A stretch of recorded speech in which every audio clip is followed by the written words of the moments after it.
Hi, this is Rabbi Asher Meza of TorahJudaism.com and Beth Ami Online Jewish Community, here to answer some questions that I've gotten in the last few days regarding the last video I made, that Messianics are your brothers. How are they your brothers? Well, honestly, what's practiced today by Messianic Judaism, at least Torah observant Messianic Jews, is not much different than what's practiced by other Kabbalistically inclined groups within Hasidut. How so? Well, one objection that's typically brought up is the notion of the New Testament. Well, Rabbi Asher, they bring a new book to the table. Since when has that been an issue? Finding inspiration from outside books. Now, I am a halachic purist. I believe in Torah and halacha, but we cannot deny the fact that many groups today have brought in outside works that inspire them and bring them closer to Torah. Whether you're Chabad and it's Tanya for you, or Likutei Moharan, or the Zohar, or the works of the Arizal, things that contain ideas that, in my opinion, are a lot more problematic than what may be contained in the 27 books of the New Testament, a lot more problematic. So let's not have a double standard on extra books when we tolerate groups within Judaism that do the exact same thing. Now, another concern that's brought up to me is, how about the Trinity? I mentioned that not all Messianic Jews attribute some sort of divine essence to their Messiah, but some do. How do I justify that, or how can we tolerate that in Judaism? The truth is, most people who bash the notion of the Trinity, at least from a Messianic perspective, are not familiar with what Christianity really teaches on the Trinity. And they're really just going off the statements made typically by non-Messianic Christians regarding the divine essence that they see in Yeshua. Not to mention that they also fail to acknowledge that Judaism, the Jewish world today, tolerates similar beliefs within it, like the idea of the Sefirot, the Partsufim. That's right, my friends. God the Father, the Mother, and the Son. An idea that's embraced in Kabbalistic Judaism today. The notion of the Zeir Anpin, the notion of the Shekhinah, which many teach is almost a separate aspect of God himself. Now, most of those who attack Messianic Judaism for trying to split God into three emanations tolerate, or perhaps are not knowledgeable of the fact that Jews do the same thing today. The vast majority of people who attack Messianic Judaism are typically not Jews at all, but people who left Christianity because of the influence of a counter-missionary rabbi. Now, the problem with the counter-missionary movement and the way it teaches Judaism is that it typically teaches it from a Karaite perspective. It teaches it from a Tanakh-only perspective to present Judaism without rabbinic literature. So they define God only by what appears in Tanakh itself, which is not how the average Jew does so in the Orthodox world. Why? Because it's a tactic, ultimately, to get them to drop Christianity. The problem is, when they enter Orthodoxy and they realize that similar ideas exist within it, where do they go from there? Now, I don't play that game. I'll tell you exactly what Orthodoxy believes, and you can compare that to whatever your movement happens to believe, and let the pieces fall where they may. But no, friends, the notion of the Trinity is not any more problematic than the notion of the Sefirot or the Partsufim or any sort of emanation or abstract notion of God. And if someone has an issue with Messianic Judaism because of the statements of the Rambam, because we know that the Rambam attacks the notion of God being corporeal in any way, most people don't know that regarding the anthropomorphic prohibitions that the Rambam brings down in his philosophy, people nowadays pick and choose and only apply those that Messianics happen to run with, but completely exclude those that the vast majority of the Jewish world has embraced, like the notion of God having emotions, God getting angry, God loving, God caring. My friends, these are also brought down by the Rambam as prohibited anthropomorphic understandings of God, but they completely ignore that and only focus on any notion of God being corporeal, which other rabbis attacked the Rambam on when he came out with his 13 Principles of Faith, and not just the 13 Principles of Faith, when he came out with that statement in Hilchos Tshuva, that he said that anyone who believes that God has a body, Basar V'Dam, or even a shape, loses his chelik on olam haba. They attacked them. They told them that people bigger than you believe that God had a body. Now, I don't believe in any way that God has a body. But anyways, we have to take the Rambam for what he's worth. This is just his opinion. I embrace his opinion. However, I don't embrace his conclusion that someone who happens to believe this loses a share in the world to come. So I had to mention this to get this out of the way, because this is also a concern that many people mention regarding accepting Messianics like fellow Jews. Not to mention the famous notion peddled by Chabad that their Rebbe is considered an atzmut in a goof. For some reason, people in the Orthodox camp tolerate them still, even though they hold this idea about their Admor, but for some reason they're not going to tolerate it when some Messianic applies that to Yeshua. That's clearly a double standard. And also, for those who think that I'm just being soft with Messianics to be diplomatic, no one online has debated more Messianics than I have. Now, this itself has opened my mind because I have to give an answer to these individuals. I just can't write them off like the average Orthodox Jew does. So I can't tell them that something's in halakha when it's not in halakha. I can't tell them that something's in the Torah when it's not in the Torah. And this has equipped me to view Torah and halakha in a systematic fashion and exclude those that need to be excluded, while at the same time include those that should be. Now, someone brought in the notion of anti-Semitism. They said, Rabbi Asher, how can we forget all the anti-Semitism that came from the Christian world towards the Jewish world for the last 2,000 years? Like, this in some way speaks for Torah-observant Messianic Jews. Friends, if the Orthodox Jewish world is going to accept secular Jews who, mind you, have hurt Jews and Judaism more than any movement out there in the world because of leftism and communism, specifically in the last 150 years. As a matter of fact, this is one of the main reasons the Holocaust occurred. How are we not going to accept the teshuvah of Christians? Now, mind you, I'm making a distinction between Messianic Jews and Christians, but when the Christians cross over, they realize that they've made a mistake and they're coming to Torah with an open heart, but they happen to believe that Yeshua is their Messiah. Remember, the notion of the Messiah is a Jewish idea, but they accept Torah Shebiktav and Torah Shebal Peh, the written law and the oral law. How are you now going to say, I'm not going to accept you because of what your ancestors did? If it's like that, you shouldn't accept any secular Jew who does teshuvah, because our biggest enemies have always been from within. Now, another silly argument made as an objection to my attempt of making bridges between the Messianic and Orthodox world is that they'll tell me that, Rabbi Asher, it's prohibited in the Torah to embrace any form of Messianic Judaism amongst our midst. And I'll ask them where, and then they'll bring up a pasuk. Here it says, you shall not worship foreign gods.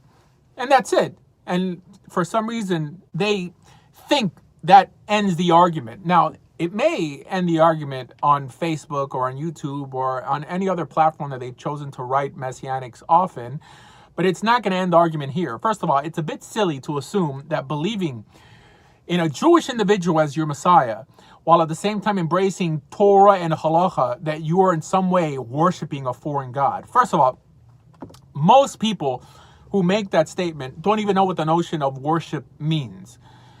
In the Messianic camp, they really view Jesus, even in a metaphysical level, as reverently as a Chassid views his Admor, his Rebbe. But they're just not able to articulate it in a very Jewish manner. Now, worship, in terms of Avodah, as it appears in Halakha, means that someone had to perform an act of service for this particular foreign god. Now, again, I'm making a distinction between foreign gods in the Torah and what Messianics view Yeshua as.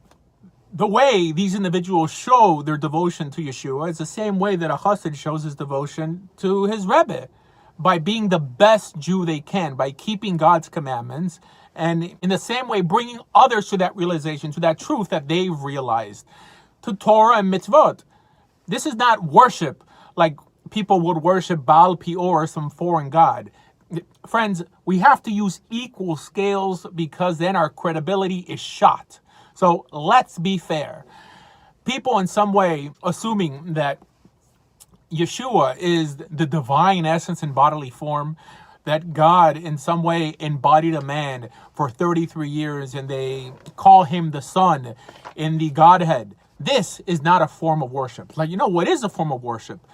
Rabbis who go to the graves of their dead rabbis and they pray not through this individual, but to this individual. I mean, this is what you see in Kivrei Sadiqim. You see a bunch of letters on top of the kever. They're actually talking to him. This is an actual Torah prohibition, but for some reason, this is never considered a form of Avodah Zarah.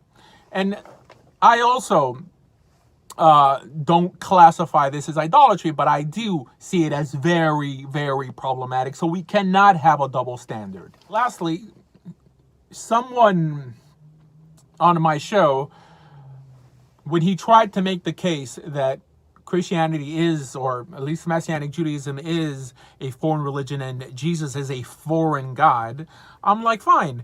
However, for you to be consistent, do you apply this to groups in the Jewish world who are ethnic Jews who happen to have similar and even more problematic beliefs? Now, he didn't know enough about these groups within Judaism that are tolerated by the vast majority or almost all Orthodox Jews. So then I told him, however, if you did know about these groups and you chose to write them off as well as idolatrous and heretical and that should be burned from amongst our midst, you'd really live a lonely existence in the Jewish world. Why? Because first of all, you're not going to find many Jews that agree with you on everything. I mean, this is just the way it is, especially within such an inquisitive group, right? We have different opinions. The truth is, it's Torah that unites us. So most of the people fueling the flames against Messianic Judaism are typically people who were Messianic before, who were brought to Orthodox Judaism under a wrong premise. And that was a Karaite premise, an anti-oral law or anti-rabbinic premise by rabbis, mind you.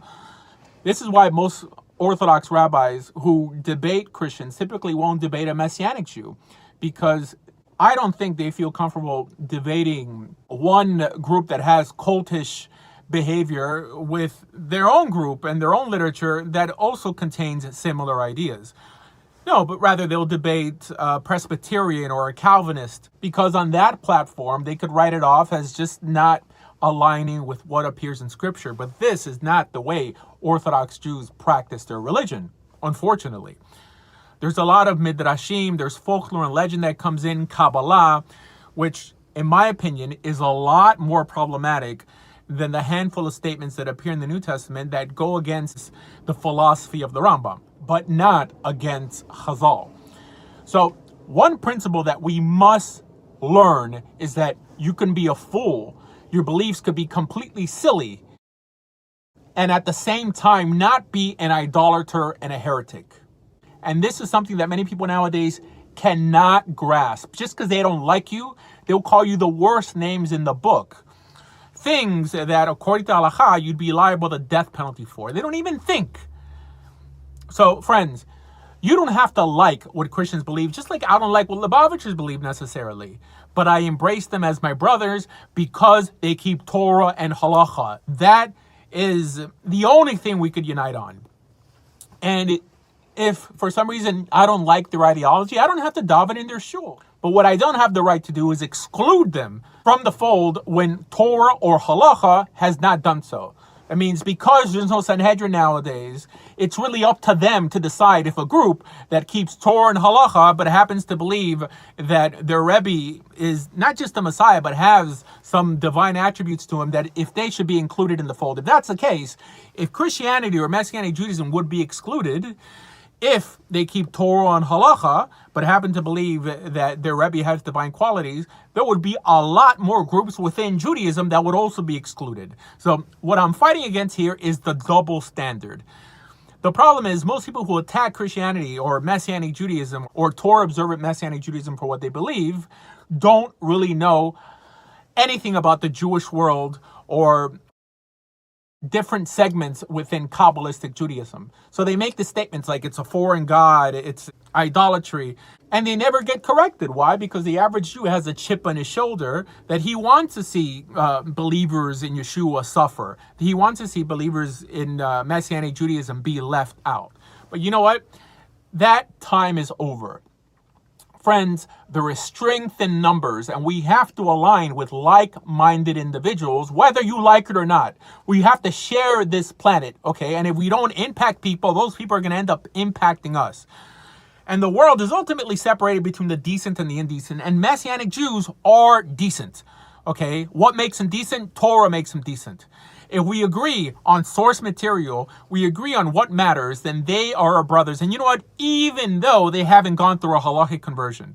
That's another inquiry that I received today. How can I consider someone my brother or my sister when they're not halachically Jewish? Halachically Jewish just means that you're legally Jewish, not that you've accepted Torah, but for some reason, because conversions have become politicized, you weren't able to convert. There's a big distinction there. If you accept Torah, like the mixed multitude and the Hebrews accepted Torah in Har Sinai, you are in a covenant with God, and that is what unites us. It doesn't matter what the Rabbanut says, and it doesn't matter what your local rabbi has to say about it. If he chooses not to take you to the mikveh, and he makes you suffer for 3 years in some sort of conversion process, that's not Torah, and that's not halacha. That's people misrepresenting God and Judaism. So yes, whether you have converted or not, if you've accepted the mitzvot upon yourself, if you are now connected with our Father in heaven, you are my brother and you are my sister. This is what it says in Sefer Yeshayahu. Let the Nochri not say that God would exclude me from his covenant. Only because you don't live within the borders of Israel, but you're in a covenant with God, right? That whether people see you convert or not, I have to watch out for you. That's it. I may not be able to count you in a minyan, but that's typically fixed right away, being that conversions initially were done in 1 day or 2. That's the halacha. But nowadays, when conversions take years, if it's even possible at all, people ask a stupid question: what do we do with these individuals who aren't Jewish? Yes, oh, well, we'll call them Noahides and we'll tell them to break every mitzvah and every halacha until they convert. Whoever teaches this is idiotic. Friends, Messianic Jews are your brothers and your sisters, and the more you torture them, the more you hurt the Jewish people, and you ultimately keep this planet from enjoying times of peace and prosperity. For more information about everything Jewish, please visit TorahJudaism.com. Thank you.